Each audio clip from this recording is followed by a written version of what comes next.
organiza el IEB, introducción a la bioconstrucción y también un poco introducción a la lógica del máster de bioconstrucción que organiza el IEB junto con la Universidad de Lleida. Entonces, vas manejando tú la presentación, Sonia, ¿no? Sí. Si quieres pasar.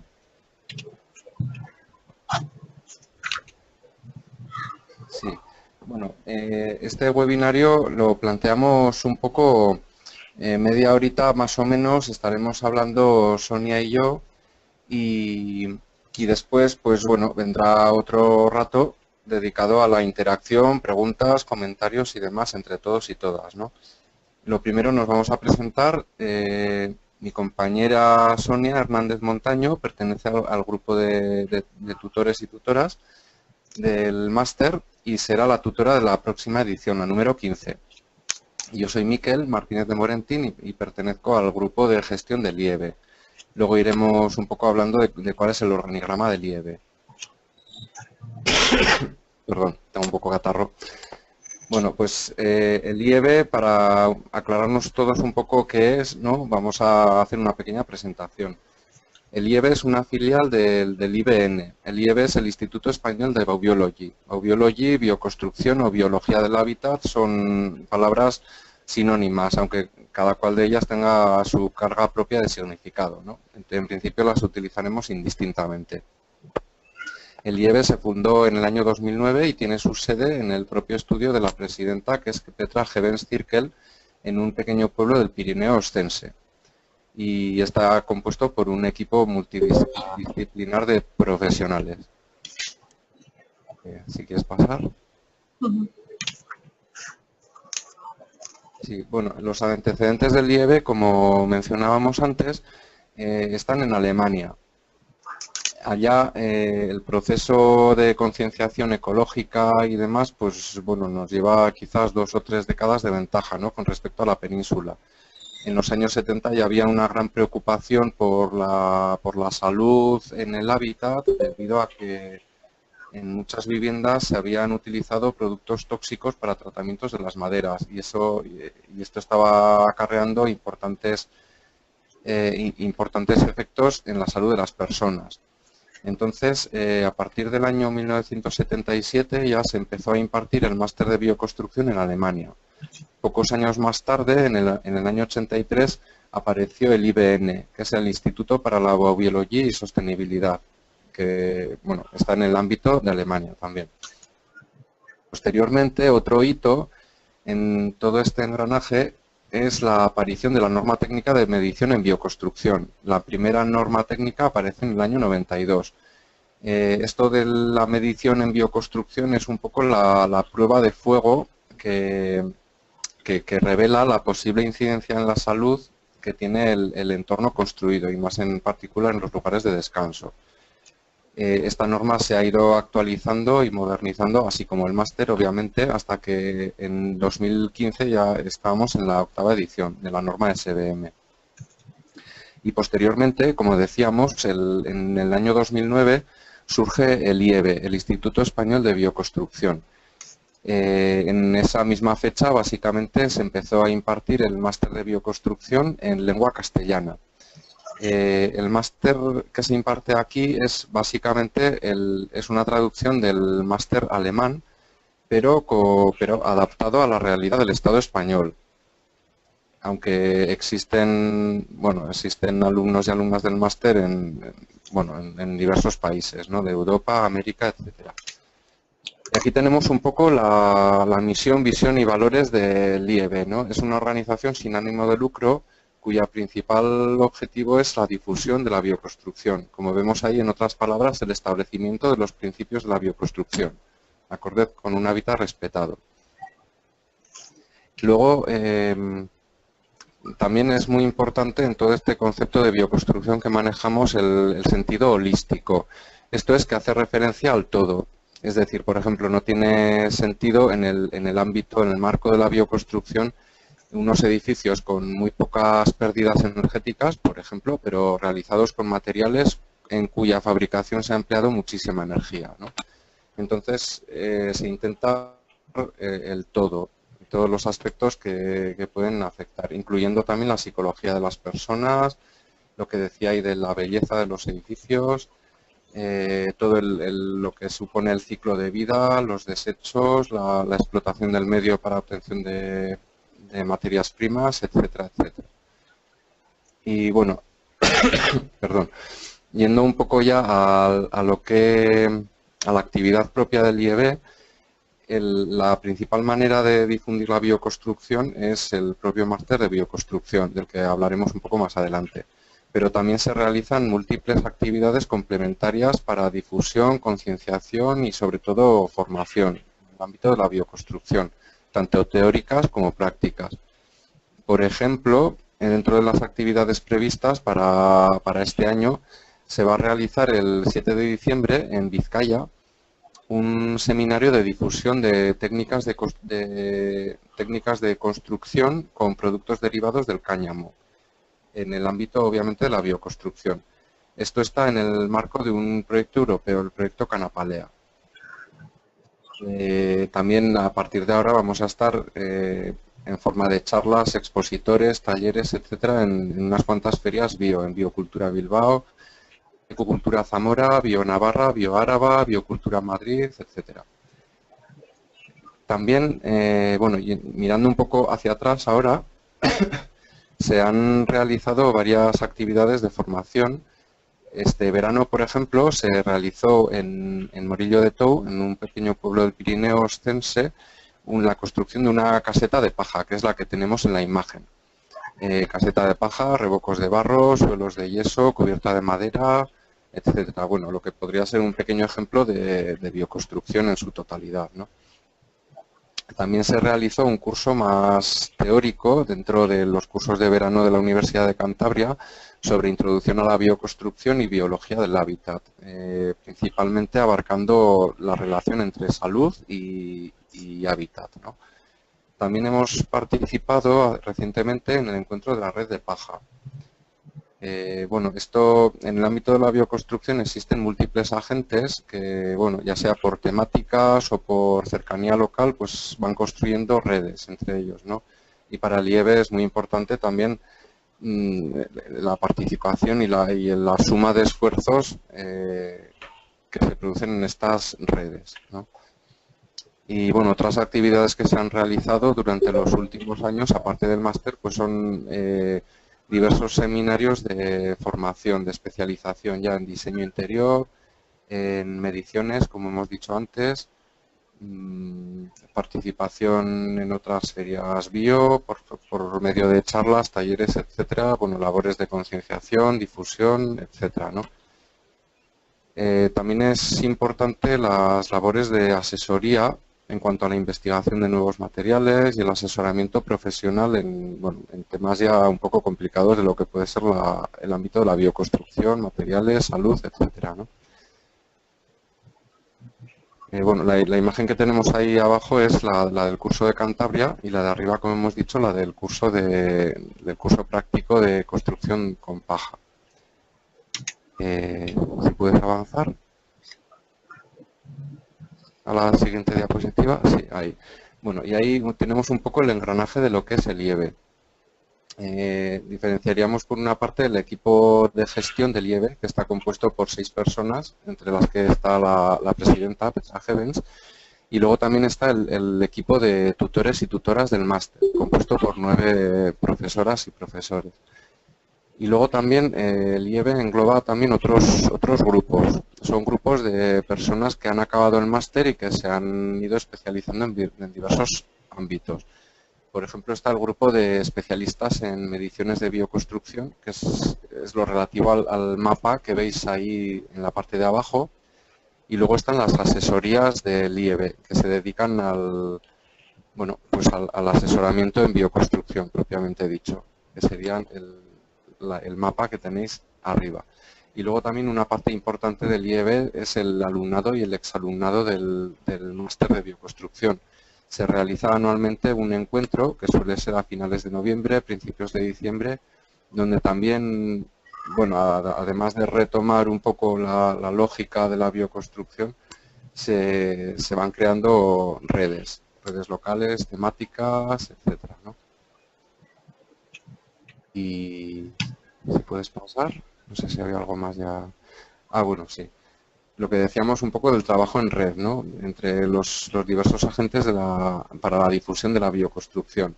El IEB tiene diversos convenios de colaboración con otros agentes que son, por ejemplo, los que tenéis a la derecha. Colabora también con universidades, la de Lleida, que es la que da cobertura al máster propiamente, Zaragoza, Cantabria, y bueno, luego trabajamos conjuntamente con múltiples asociaciones locales de bioconstrucción. Está en Barcelona Albam, en Galicia Espiga, en el País Vasco Equian, etcétera, etcétera. Y bueno, pues ahí estamos un poco participando, pues básicamente allá donde se nos requiere, muchas veces en mesas redondas, conferencias, ciclos, etcétera. Vale, entonces con esto creo que te paso ya. No, perdón, faltaba una. Bueno, recordar que hay una página web del IEB, que es esa que tenemos ahí, baubiology.es, donde podréis encontrar toda la información de, bueno, de actividades, asesorías, etcétera, etcétera. Y también un blog para difusión de eventos y demás. Bien, pues si puedes pasar, creo que esto es todo. Sí, ahí te paso ya, Sonia nos va a hablar un poco del marco actual en el que se inscribe pues toda esta lógica de bioconstrucción de la que estamos hablando. Vale, te paso la palabra. Gracias, Miquel, porque efectivamente, como comentabas, ¿no? En Alemania es donde surgió un poco hace ya bastantes años esta necesidad de construir de otra manera, o al menos, bueno, pues las mediciones, ¿no? Las referencias en estándares y medición y demás vienen de allí, porque como es un país un poco más avanzado que el nuestro, pues han tenido los problemas derivados de la contaminación y de los sistemas constructivos, ha llegado un poco antes y por eso ahora nos hacemos referencia a ellos, ¿no? El tema es que tampoco nos interesa mirar siempre a Alemania, sino que como son un poco pioneros en esto, pues nos apoyamos en ellos, pero lógicamente el máster después, como comentaba Miquel, se adecúa a las necesidades constructivas y a las necesidades locales del clima y del sistema constructivo de la península, que nada tiene que ver con el clima alemán. Pero lo que sí que es importante es entender que todo este contexto, ¿no? En el mundo de la bioconstrucción no es solamente un cambio de materiales, no es utilizar la cal en vez del hormigón, sino que se engloba todas estas necesidades dentro de este marco actual de crisis social, energética, ecológica, de valores. O sea, siempre estaremos mirando esta mirada holística, ¿no? De el porqué de todo eso, ¿no? Y entonces llegaremos a conclusiones, pues, de que las cosas sencillas o las cosas locales o las necesidades que nos generamos a muchos niveles y, desde luego, a nivel arquitectónico, a nivel económico, las implicaciones que todo eso tiene. Después también, pues, esto de que si la bioconstrucción es más cara, si no es más cara. No, todas estas cosas que son importantes, que no solamente construir de otra manera, sino cómo se entiende todo esto, es realmente lo importante, no es un cambio de material. Entonces, siempre hay que tener este punto de vista, ¿no? de por qué se tiene que dar este paso. Vivimos en un mundo, ¿no? En el que la economía es lo que más pesa. Y últimamente el tema energético pues se tiene un poquito más en cuenta, bien hecho o mal hecho con el tema de las certificaciones obligatorias. Pero bueno, en cualquier caso, el concepto de ecología y de salud todavía está muy alejado de la mente de la población.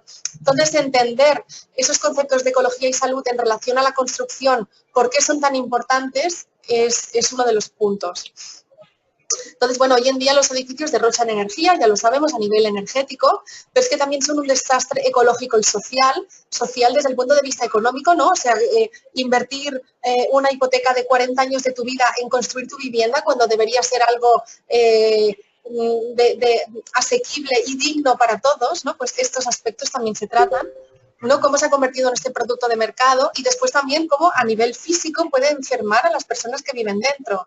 Entonces, bueno, pues si la arquitectura sirve para mejorar las condiciones de la naturaleza, resulta que las estamos empeorando. Casi sería mejor irte a vivir al bosque y ya está. Entonces, para no ser tan radicales, pues existen maneras de mejorar nuestro entorno, aunque parezca que no. Entonces, bueno, un poquito el resumen de todo esto es que toda esta visión, ¿no?, es interesante, tan sesgada, ¿no?, de tantas cosas que se van a tocar, pues tanto a nivel de mobiliario, es una chorrada, ¿no?, pero, ostras, haces una vivienda y tal, pero después resulta que los muebles que meten, vete a saber cómo son, y a lo mejor está empeorando. Entonces, bueno, pues tanto mobiliario, tanto instalaciones, iluminación, la climatización, por qué de una manera, por qué de otra, los materiales, por qué tienen que ser de una manera determinada, o a lo mejor no existe la solución perfecta, pero dentro de las condiciones o del entorno que tengas, pues seguro que hay algo que es más óptimo, ¿no? Porque después también está este punto en bioconstrucción, que conseguirlo perfecto, pues también, ¿no? Sin ninguna radiación, todo natural, no sé qué. Bueno, pues la vida es compleja. Entonces también aprender a establecer estos criterios de qué es importante o qué es peor o qué es más importante en un caso que en otro, eso también lo podemos ir viendo, ¿no? Pero bueno, es como la realidad misma, que es compleja. Entonces, tratando un poquito los temas que se van a tocar en el máster y que en el fondo, bueno, se van a tocar en el máster, pero que son los básicos cuando quieres entender la bioconstrucción desde un punto de vista holístico. Pues uno principal importantísimo es la calidad del aire, ¿no? Que la calidad del aire pues implica tanto la composición del aire como tal, como la relación entre temperatura y humedad, que veremos que es súper importante. Normalmente cuando se climatiza se piensa solamente en la temperatura y no se suele regular la humedad y eso puede llevar a grandes desastres. Y después también el concepto de electroclima, que también está todo intrínsecamente relacionado. Entonces, pues también se analizan los diferentes sistemas de climatización y cómo se relacionan con estos 4 factores, ¿no? Para generar un ambiente interior saludable, que al final es lo que queremos conseguir, porque lo primero que necesitamos, ¿no?, los seres humanos más de un minuto sin aire no conseguimos estar, o un minuto y poco, depende de los pulmones de cada uno. Entonces, es básico que podamos acceder a una buena calidad de aire. Y desafortunadamente los edificios muchas veces tienen calidades de aire muy deficientes. Después, otro aspecto importante son los contaminantes y tóxicos, bueno, en el hogar o en la construcción, ¿no?, tanto a nivel biológico, pues el tema de las humedades, ¿no?, de los hongos, de las bacterias, pues a nivel constructivo tiene unas afectaciones, pero a nivel de salud también tiene muchas afectaciones. El tema de los insectos. Después, a nivel físico, pues tenemos aspectos como la acústica, la estática, los campos electromagnéticos de alta y baja frecuencia, que está muy relacionado con el tema de las mediciones, que después también hay, como comentaba Miquel antes, una especialización dentro del máster para ser experto en mediciones, ¿no?, porque tiene un protocolo muy determinado pues para saber hacer mediciones bajo el estándar del IBM. Y después temas de radiación ionizante o... ahora no me sale, la radiación ionizante es la radiactividad, que también está presente, ¿no? Nos parece que es algo de una central nuclear, pero desafortunadamente también está presente en materiales radiactivos y sustancias radiactivas dentro de los espacios construidos. Entonces también pues detectarlo y cómo se puede mejorar. Y después también aspectos químicos muy relacionados con sustancias sintéticas o químicas que están presentes en muchos materiales de construcción, ¿no?, y cómo se comportan. Entonces también se tocan aspectos básicos de bioclimatismo, porque más allá de la eficiencia energética, o sea, la eficiencia energética es como una segunda derivada, pero primero, ¿no?, hay que establecer los conceptos bioclimáticos claros, porque de nada nos sirve un edificio altamente eficiente si desde el punto de vista de diseño bioclimático es un desastre, porque entonces su diseño va contra, ¿no?, estamos impulsando proyectos, recursos activos y estamos disminuyendo los pasivos. En realidad, a través del diseño pasivo se puede conseguir grandes beneficios.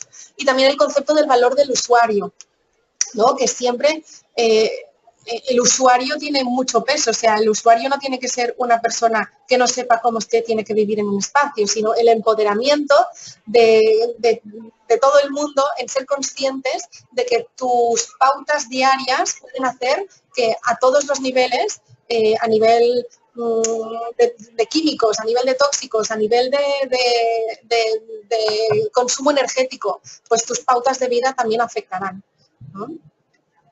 Bueno, después este tema que comentábamos antes, tanto de baja como de alta frecuencia, son aspectos que cada vez tienen más importancia porque desafortunadamente cada vez se ven más casos de gente electrosensible o de problemas de salud derivados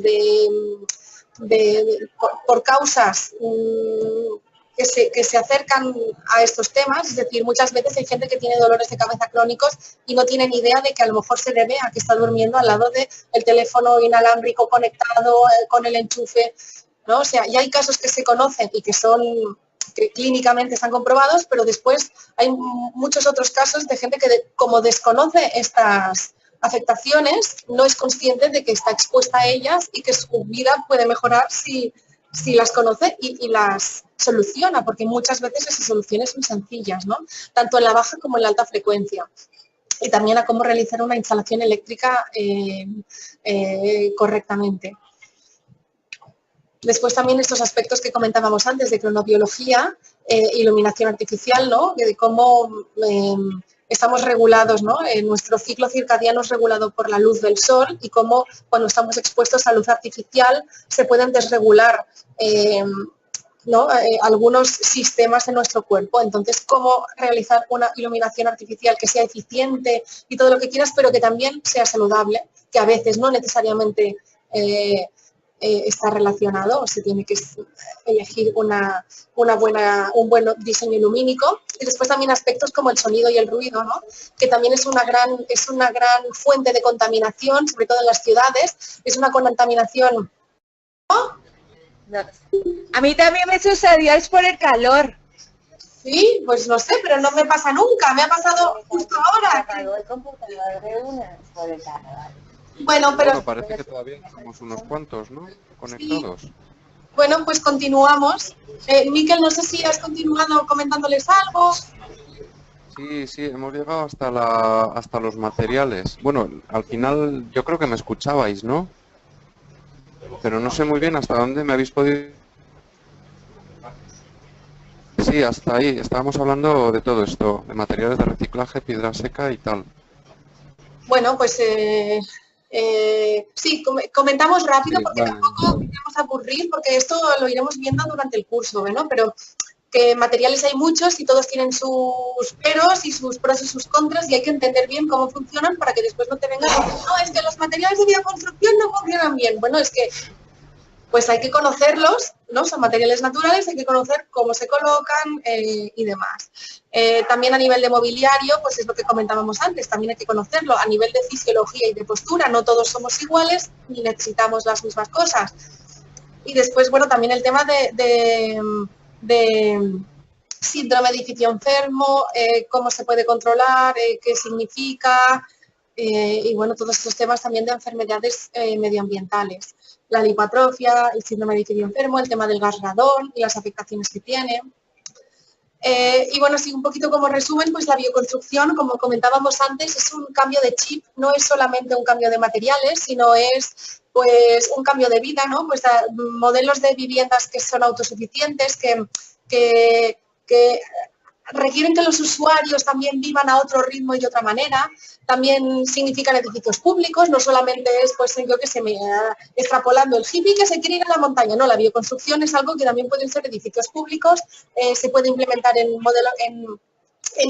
proyectos de interiorismo, en rehabilitación de viviendas dentro de una ciudad, edificios construidos pues una unifamiliar, por ejemplo, construida en Copen, Zaragoza. O sea, se puede aplicar a cualquier tipo de construcción y de arquitectura, siempre con esa visión un tanto diferente, ¿no?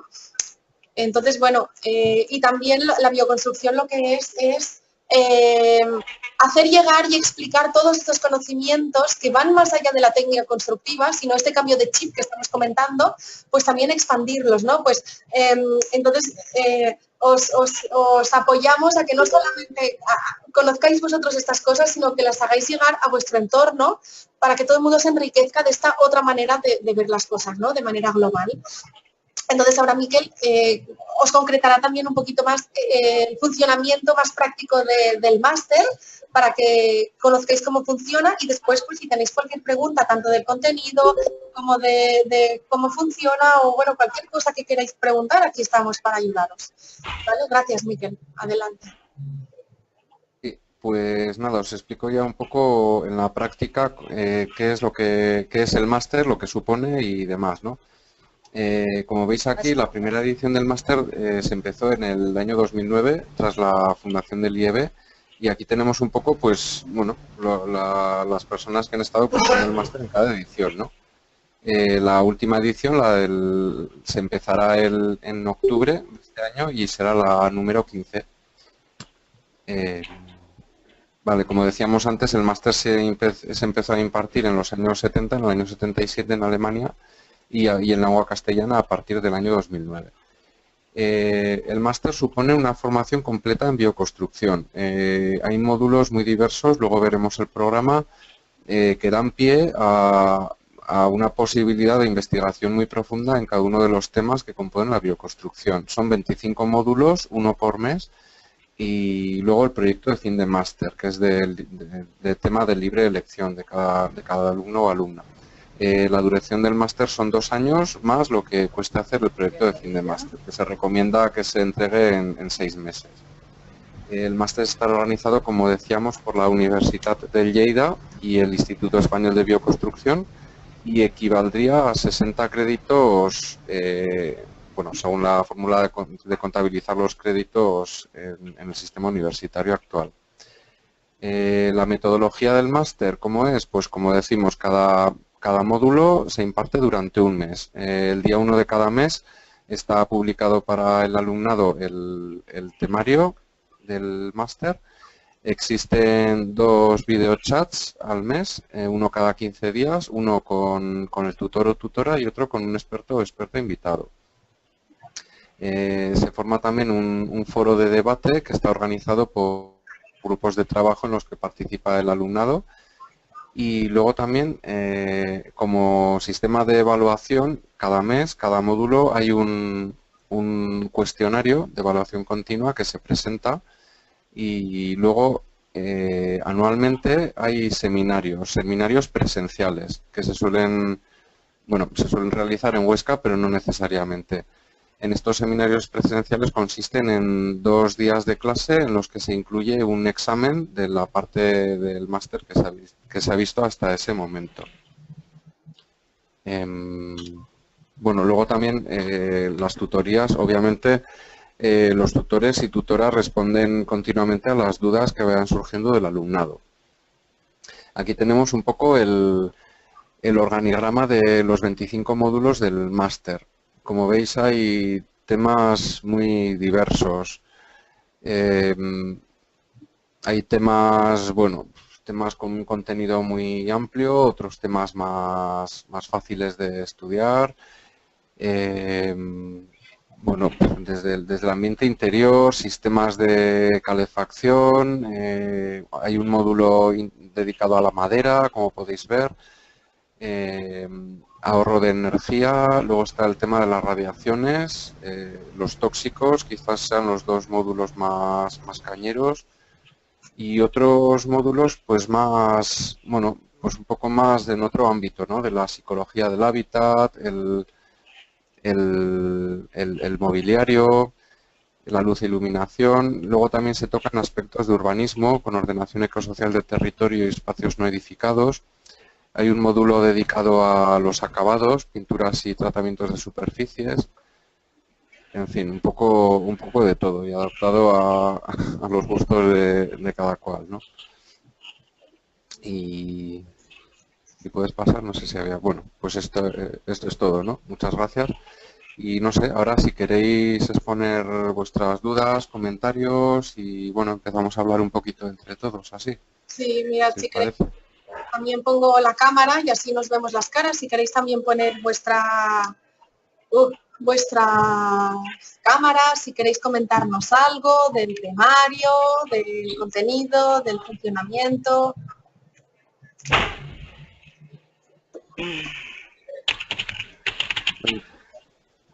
Si alguien por lo que sea no tiene micro, puede escribir y también leeremos el chat.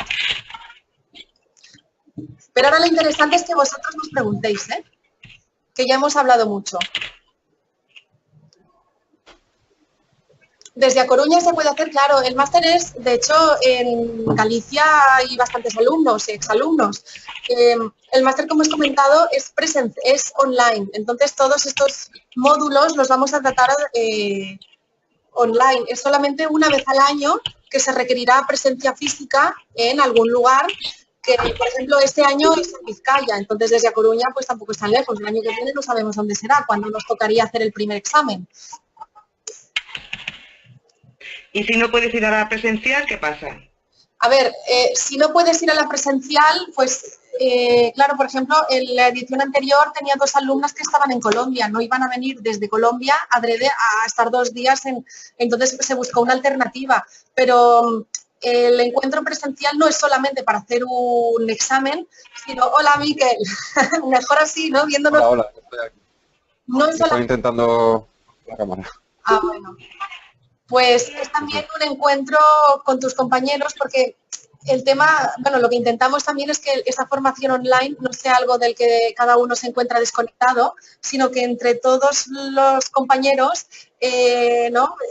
El decidir que inicies una formación de este tipo, como comentaba antes, no es solamente un cambio de material, es un cambio de chip. Entonces, pues a todo el mundo le surgen temas a nivel personal, a nivel laboral, ¿no? Quiero en un proyecto implementar esto, pero el cliente no quiere, pero tal.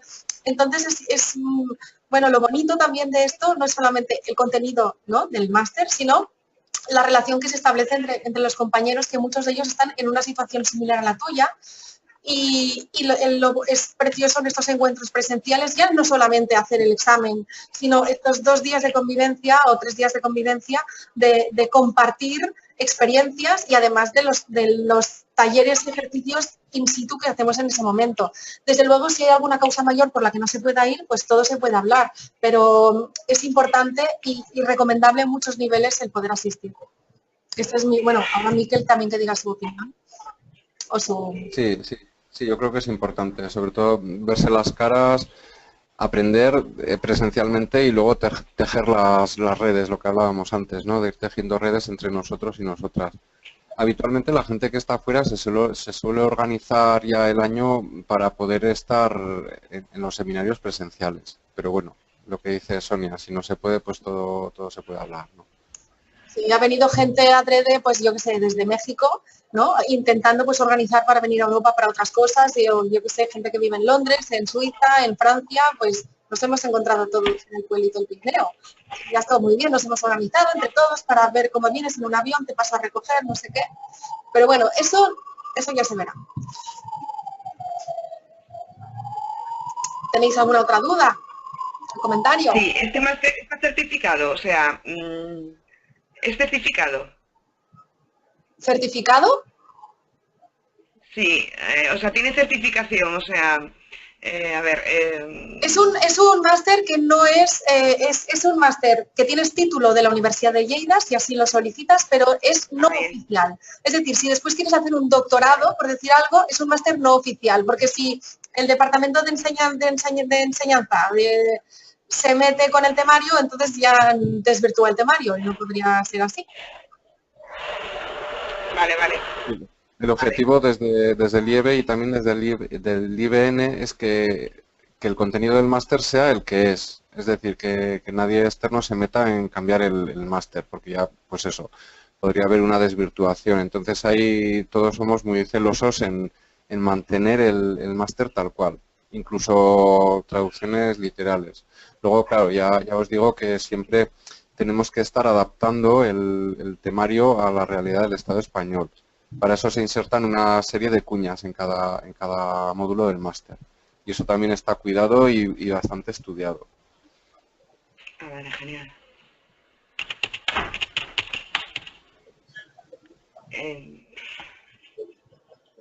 ¿Cuándo se comenzaría este máster? ¿Cuándo empieza? El 1 de octubre. El 1 de octubre. El 1 de octubre empieza. Yo he llegado tarde a la INTO, esto es un máster con certificación, eso es lo que tú comentabas, ¿no? Sí. Después tenemos, hola, soy Mercedes de Barcelona, los seminarios presenciales se conocen las fechas. Si, por ejemplo, nosotros ahora empezamos el 1 de octubre, enseguida ya sabremos las fechas porque nosotros nos encontraríamos en diciembre del año que viene, de 2017. Entonces, con muchísimos meses de antelación sabemos cuáles son las fechas del seminario de finales de noviembre y principios de diciembre para que quien sea que viene de lejos o tal se pueda organizar. Merche, no sé si te he respondido.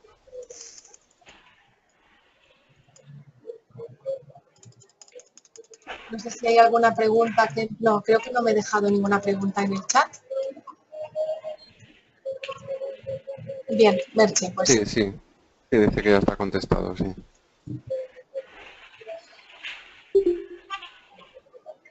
Yo os animo porque, bueno, tanto Miquel como yo hemos sido alumnos, ¿no? También iniciamos este proceso de cambio en algún momento y nos ha enganchado mucho y estamos encantados con los conocimientos que hemos aprendido, con el grupo humano que se ha formado y con la ayuda que recibes de todos los conocimientos, cómo se pueden aplicar a la vida real, ¿no? Tanto si eres técnico como si no lo es, porque la idea de este máster no es solamente dirigirse a arquitectos, aparejadores o gente del sector de la construcción, sino lo interesante y lo bonito es que haya gente de otras disciplinas y, no sé, hay psicólogos, biólogos, médicos, gente del sector de la enfermería que también forman parte del alumnado del máster. Y es muy interesante. Hay algunos módulos que pueden ser un poco más difíciles para ellos porque a lo mejor no conocen algunos términos técnicos, pero es muy interesante también tener esa visión de otras disciplinas para precisamente establecer este punto de vista tan holístico que tiene el máster, ¿no? Que no solo los arquitectos saben hablar de arquitectura, sino pues muchas otras disciplinas tendrían que estar relacionadas. Hola, una cosita, soy Merche, que antes hemos comentado lo de los seminarios presenciales. Yo en mi caso soy economista, ¿vale? Pero sí que nos hemos hecho una casa ecológica, ¿no? Y entonces, bueno, quería saber un poco qué me puede aportar el máster, ¿no? Aún no siendo mi profesión, como dijéramos, oficial, pero que tengo un interés muy implícito, ¿no? Ya, dado que pues, vivimos en la casa por los 3 niños, mi marido y yo, y sí que querríamos un poco dedicarnos a este mundo. Hombre, el máster proporciona una formación muy amplia y muy global. Hay algunos aspectos que son muy técnicos, pero otros no tanto, obviamente. Y en el máster, como decía Sonia, ha habido gente de todas las disciplinas. En mi edición había un compañero que había estudiado ciencias políticas, por ejemplo. Luego cada cual le da el uso diferente, ¿no? Entonces, yo creo que no está fuera de la onda tampoco el hecho de que una persona que haya estudiado económicas esté dentro del máster. No sé, ¿cómo lo ves tú, Sonia? En la tutoría, fui tutora de la 9ª edición y uno de los alumnos era economista. Y bueno, pues tenía una visión alternativa, diferente, ¿no? de los módulos. A alguno le costó un poco más, el de la física de la construcción, le cuesta a todo el mundo, no solamente a un economista, pero yo creo que lo bonito es esta multidisciplinaridad, porque es eso, la arquitectura también necesita de economistas, ¿no? Porque el aspecto económico de cómo se gestiona todo esto, ¿no? Y la arquitectura pueda ser, llegue a todo el mundo, pues yo creo que un economista es necesario también. O sea que sí, que está hecho para cualquier tipo de disciplina. Sí, en principio sí, hay módulos. Sí. No, quería decir que hay módulos que te costarán más. Hay módulos dedicados a detalles constructivos, por ejemplo. Entonces, bueno, tendrás que apoyártelos y hacer un esfuerzo adicional. Pero en principio sí. Yo creo que se puede decir que puede entrar gente muy diversa. Y que de hecho es enriquecedor, como dice el señor. Yo pienso que todo el tema de construcción, pues seguramente sí que será complicado, ¿no? Porque no, al menos yo en mi caso, ¿no? Desconocemos temas de estructuras y metodologías y tal. Pero a lo mejor el tema de materiales o de conservación o tema de pinturas, como sí que lo hemos trabajado en casa, bueno, y aún lo estamos trabajando porque vivimos, de hecho, desde el 5 de agosto, es decir, muy recientemente. Entonces, claro, también quiero que el máster no solo que sea como una ayuda profesional, sino también como un poco de ayuda a la vida cotidiana. ¿Sabes? Que nos puede ayudar del mantenimiento de la madera o el tipo de laxur que hay que utilizar, un poco también esto. Seguro, seguro. seguro, porque además es eso, es un cambio de chip, es un cambio de vida, de cómo, pues, y cómo vas a lavar la ropa a partir de ahora, y cómo vas a tratar, o sea, van saliendo muchas cosas que se escapan de, porque lo que comentábamos antes, la arquitectura no es solo para arquitectos, es para el usuario. O sea, en realidad hay muchos usuarios que tendrían que hacer este máster para entender cómo vivir en su casa, porque a veces no hace falta hacerte una casa ecológica perfecta para vivir en un ambiente saludable, sino en el mismo espacio que tienes, cambiando tus pautas de conducta, o cuando vayas a pintar, saber qué tienes que elegir, o cuando vayas a limpiar el moho que te sale, cómo lo limpias, todo esto va a hacer que mejore también la calidad ambiental de ese espacio. Entonces, desde luego, no es solamente para... Yo, dime que comenta. Yo creo que todos nosotros que hemos hecho el máster hemos tenido un proceso de cambio de nuestros propios hábitos y de darnos cuenta de cosas que teníamos mal en nuestras viviendas, de ir tapando cantos de tableros de contrachapado, de poner sistemas de ahorro de agua en la grifería, de un montón de cosas la nevera, que antes ver qué tienes detrás. Y entonces cada mes es una sorpresa y un despertar la conciencia de qué es que estamos haciendo con nuestras propias vidas y nuestros propios lugares nuestras propias viviendas, ¿no? Para empezar. Luego había un par de preguntas aquí en el chat que no las podemos dejar ahí. Eduardo preguntaba si hay clases online de cada módulo. Esto podríamos hacer referencia a los videochats, que hay 2 al mes. Entonces ahí no es propiamente una clase, sino que es un encuentro para resolver dudas. Entonces sería lo más parecido a una clase. Claro, obviamente el videochat dura 1 hora y bueno, se van sacando diferentes temas, ¿no? Dependiendo un poco del interés que haya por parte del alumnado. ¿No? Más o menos. Sí, pero bueno, en cualquier caso, no te va a quedar absolutamente nada sin resolver.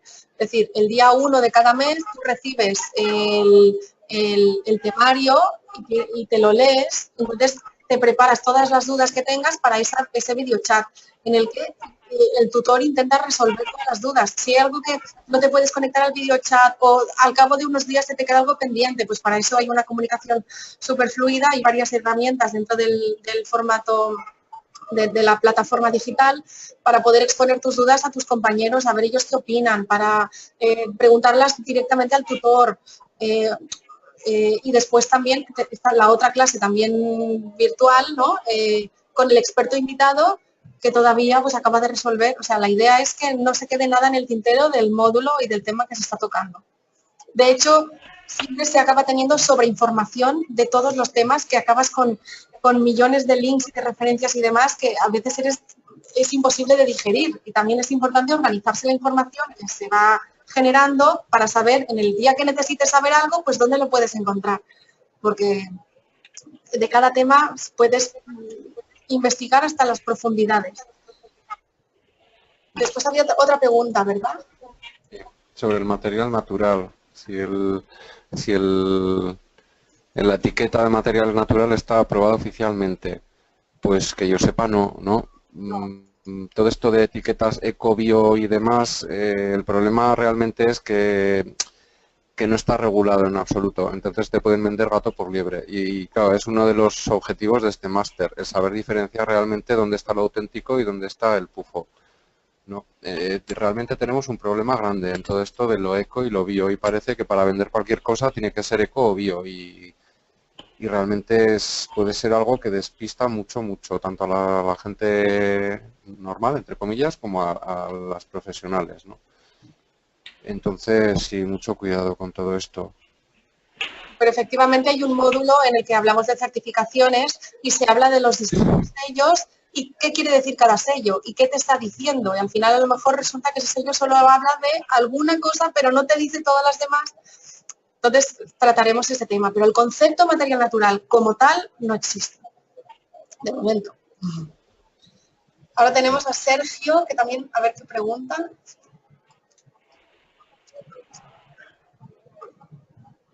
Sí, el tema, hay un... Sergio pregunta, quisiera saber si se tiene en cuenta en el temario la búsqueda y requisitos en la compra de terrenos. Si quieres, por ejemplo, empezar de cero en una autoconstrucción, por ejemplo. Sí, hay un módulo que precisamente antes lo comentaba Miquel, que va de urbanismo y de de terrenos modificados y de, bueno, van saliendo en realidad en todos los módulos se hace referencia a algo que, bueno, pues si el solar ya lo tiene de serie, pues ya, pero después también hay un módulo específico que habla de estos temas. No sé, Miquel, si quieres comentar alguna cosa. Hombre, yo creo que es un tema que puede tener repercusiones en muchos módulos o muchos puntos de vista diferentes, desde la geobiología, la orientación, tema de bioclimatismo, exposición a vientos, entorno urbano. En cuanto a psicología del hábitat, pues no es lo mismo vivir en un espacio suburbano y sin identidad como vivir en un centro histórico. O sea, este tema del terreno donde edificar tiene tiene mucha miga en realidad, y yo creo que es un tema transversal en muchos módulos del máster. Pues eso, cuando se habla de temas de bioclimatismo, de los vientos dominantes, de las sombras, de cómo se podrían hacer urbanizaciones ecológicas, qué disposición debería tener, cómo afecta el terreno para un tipo de construcción u otra. O sea, sí que hay algún tema que es un poco más específico y después de manera transversal todos los módulos más o menos hacen referencia también al entorno. Nada. Y después también esto me... Hay otra... Perdón. Sí. No, que iba a pasar a la siguiente pregunta. Si querías comentar algo. Ah, sí, bueno. Merche pregunta si el material es online y descargable en PDF. Sí, cada módulo es descargable en PDF y existe un módulo como tal y luego documentación complementaria, todo en PDF. Hay una plataforma virtual a la cual podréis acceder y nada, mes a mes se saca los contenidos. Sí. También, bueno, quiero comentar que hay, o sea, después hay disponibilidades varias, ¿no? Hay gente que, eso, pues que trabaja, que tiene hijos, que y hace lo que puede para seguir el máster. Entonces, sí que se necesita, pues, lógicamente, pues te apuntas a una cosa así, pues tienes que dedicarle un tiempo. Pero teniendo en cuenta que hay como un día semanal de dedicación, o sea, de dedicación presencial y después durante la semana todo el tiempo que tú puedas conseguir para leer los módulos, investigar la documentación complementaria, pues si se trata de algún tema, siempre están la zona, el espacio donde hay 2 o 3 personas que moderan un debate, entonces pues ahí vuelven a generarse pues más cuestiones y más información.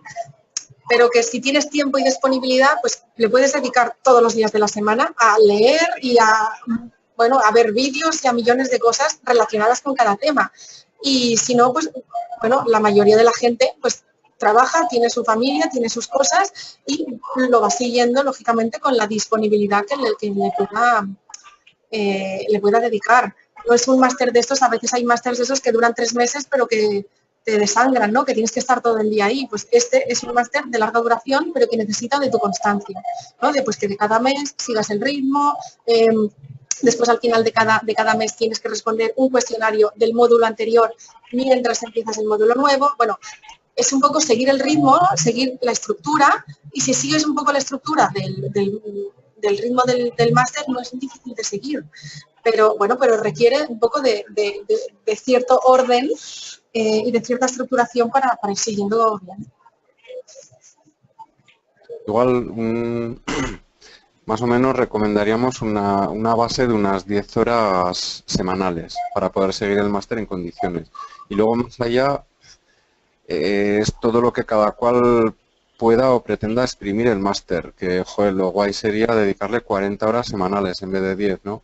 Y pues, es que se puede sacar mucha miga poniéndote a investigar cada párrafo, cada término, a qué hace referencia, empezar a trastear por internet, a generar más dudas y a consultar.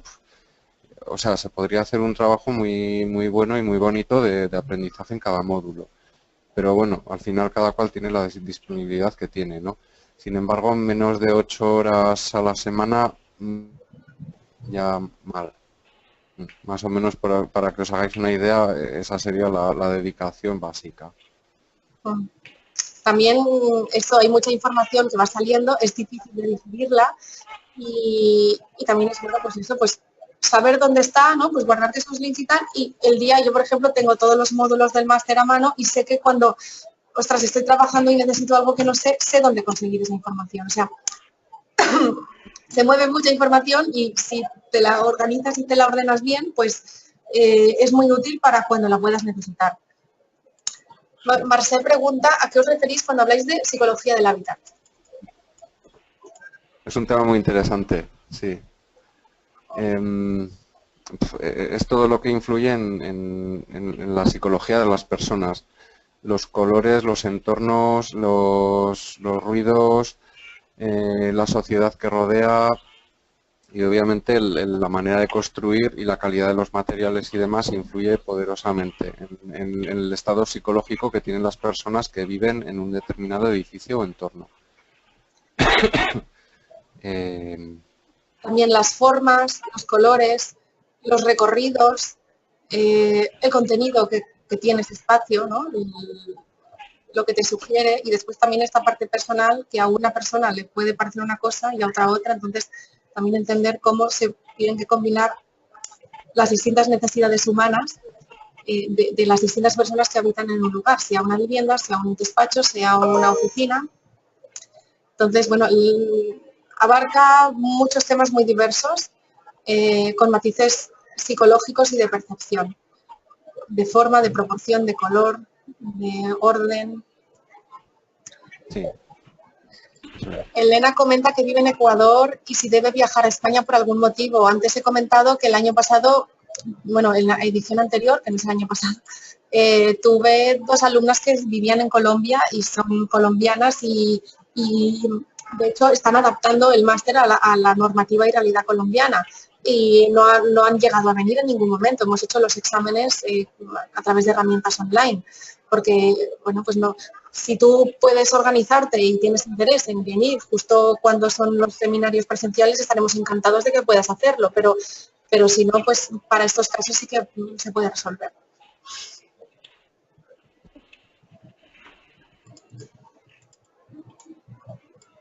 No sé si queda alguna pregunta sin responder, creo que no, del chat, o si tenéis algún otro comentario, duda.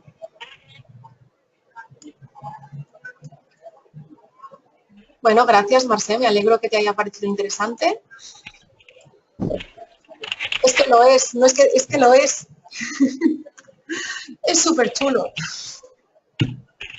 Y la verdad que tanto personalmente como profesionalmente yo creo que nos ha cambiado a todos los que hemos hecho el máster. Sí, y realmente también hay otra cosa que para nuestra actividad profesional se requieren unos conocimientos técnicos. O sea, no es